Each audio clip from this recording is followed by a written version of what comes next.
Paz do Senhor, pastores, evangelistas, diáconos, missionários, obreiros em geral, apóstolos, reverendos, seja qual for o título que você tenha. Eu quero contar uma experiência que eu tive em um lugar, acho que foi em Brasília isso, em uma igreja onde nós estivemos pregando a palavra.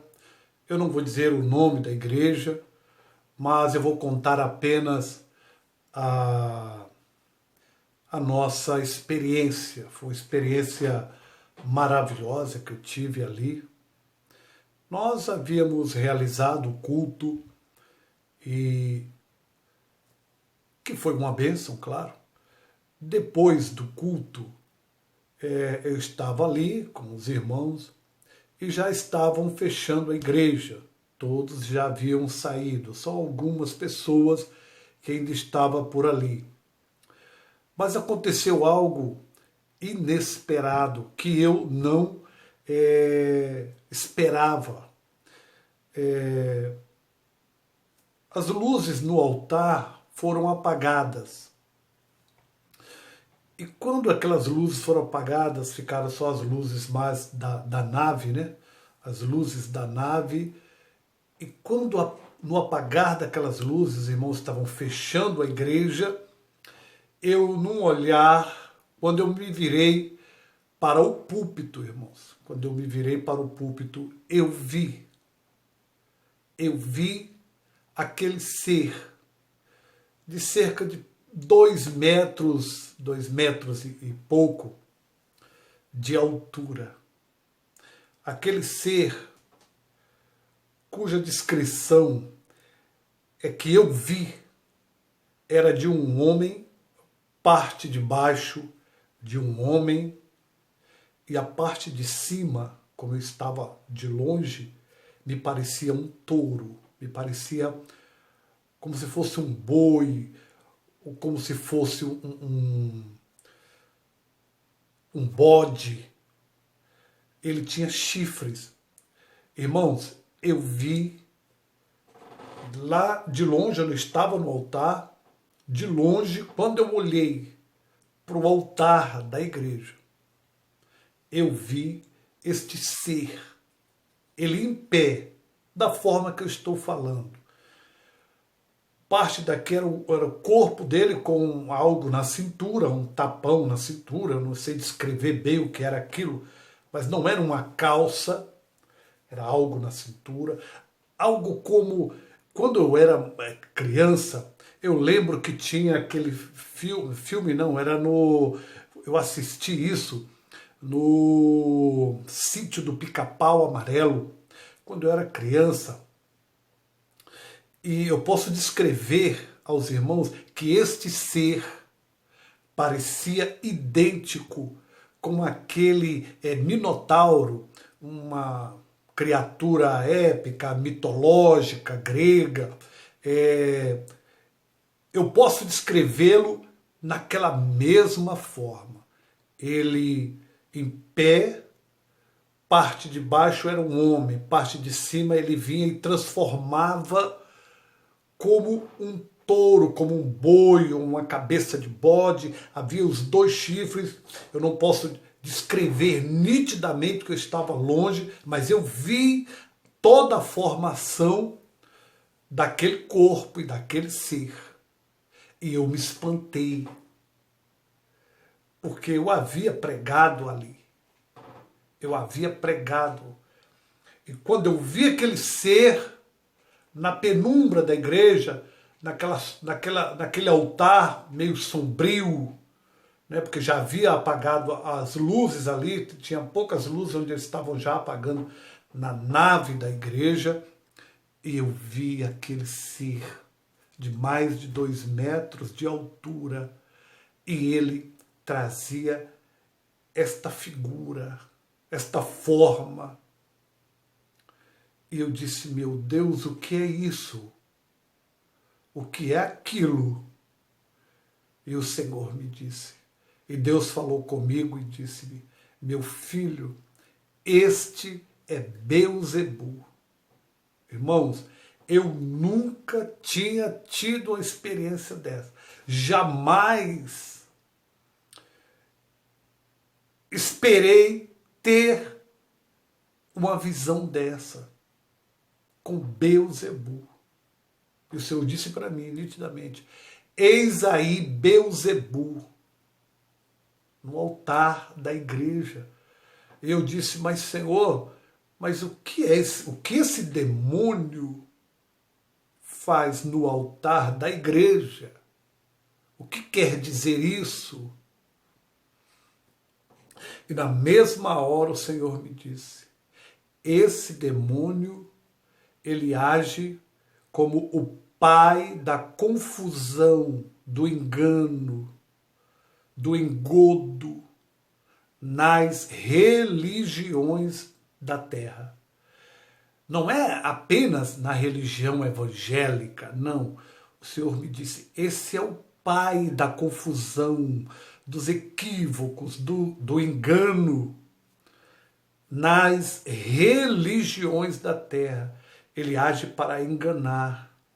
É Beelzebul, ele é um príncipe. Com esse formato, irmãos, com esse formato.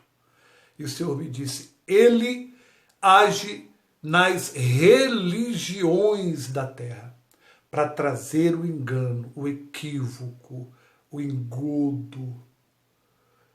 É esse demônio.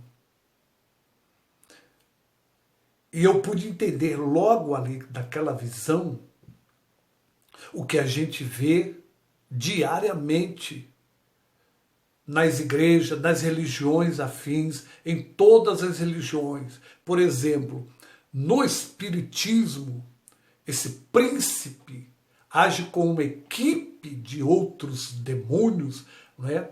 Para não deixar muitas pessoas que estão na macumba, não é? No Espiritismo, na mesa branca, na Umbanda, na Quimbanda, não deixar essas pessoas perceberem que elas estão ali, de fato, prestando culto a demônios. Ou seja, ele engana essas pessoas para que elas entendam que estão ali apenas prestando culto a guias, a seres de luz, a espíritos, enfim, como eles chamam de espiritismo, e muitas vezes não sabem que aquilo de fato é demônio.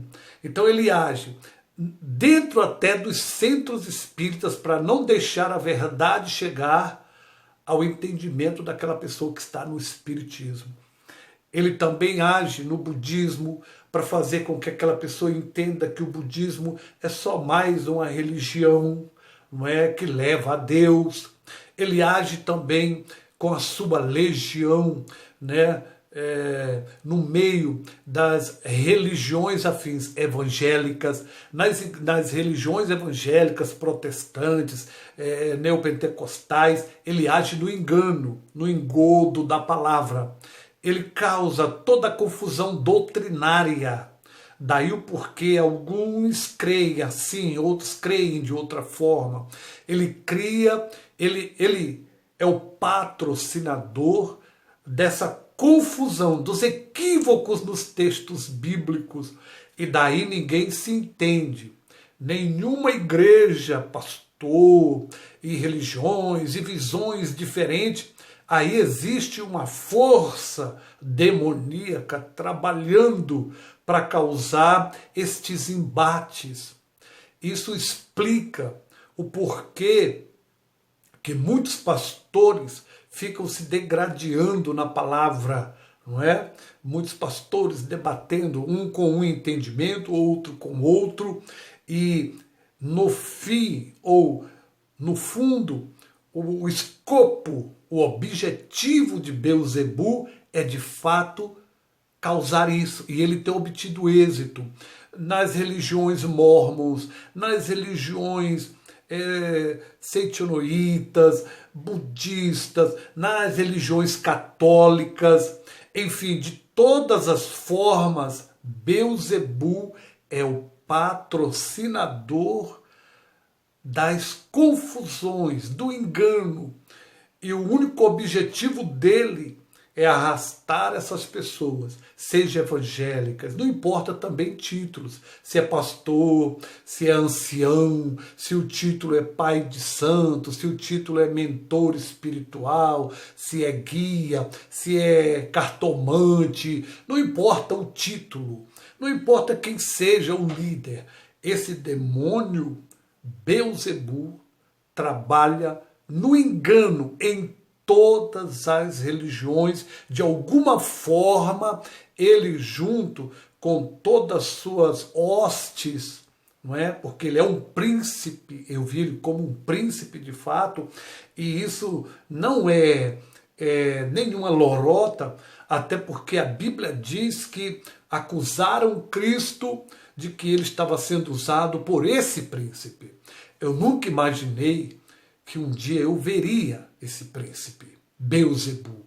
Já ouvi até alguns estudiosos dizerem que isso era uma lenda, que isso era uma conversa fiada e que esse demônio não existe. Eu quero dizer, irmãos, igreja, pastores, esse demônio de fato existe. E a Bíblia diz. E eu vi, e Deus falou para mim, e me disse o seu nome. Príncipe Beelzebul. Este foi o ser que eu vi no altar da igreja. Alguns que dizem assim, mas os demônios entram na igreja? Entram, eles estão lá.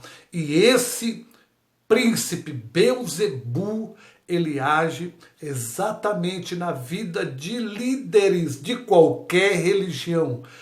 Quando a Bíblia diz que pregarão, dando ouvidos a doutrinas de demônios, irmãos, como é que esses demônios trarão as suas doutrinas para a igreja, por exemplo? É usando quem? É enganando quem? Os líderes, os pastores, os que estão à frente. Então é assim que ele vai infiltrar as suas doutrinas, enganando pastores através de quê? Da própria Bíblia, da própria palavra. Não foi assim que ele tentou contra Cristo, usando a própria palavra? Não foi usando a própria palavra de Deus, que Deus havia dado a Adão e a Eva, que o diabo foi lá, não é? E enganou Eva? Esses demônios, eles agem exatamente dentro das igrejas, usando a própria palavra. A própria palavra de Deus, enganando pastores, fazendo eles deturparem o entendimento da palavra para que eles caiam em contradição e desgraça espiritual. Então fica o alerta. Beelzebul não é uma lenda. Beelzebul não é um mito, não é fruto de um estudo mitológico grego. Não, Beelzebul é um príncipe, é um demônio, e eu vi, e esse demônio trabalha em todas as religiões para enganar, para engodar, com o único objetivo, arrastar homens, mulheres e crianças para a condenação. Que Deus abençoe, fica o alerta, pastores, oremos e vigiemos. Beelzebul é demônio, Beelzebul existe e Beelzebul está agindo. O relógio do tempo já vai marcar a última hora. O povo de Deus já se prepara para ir embora. Com ansiedade nós esperamos o grande momento em que Jesus virá buscar-nos no arrebatamento.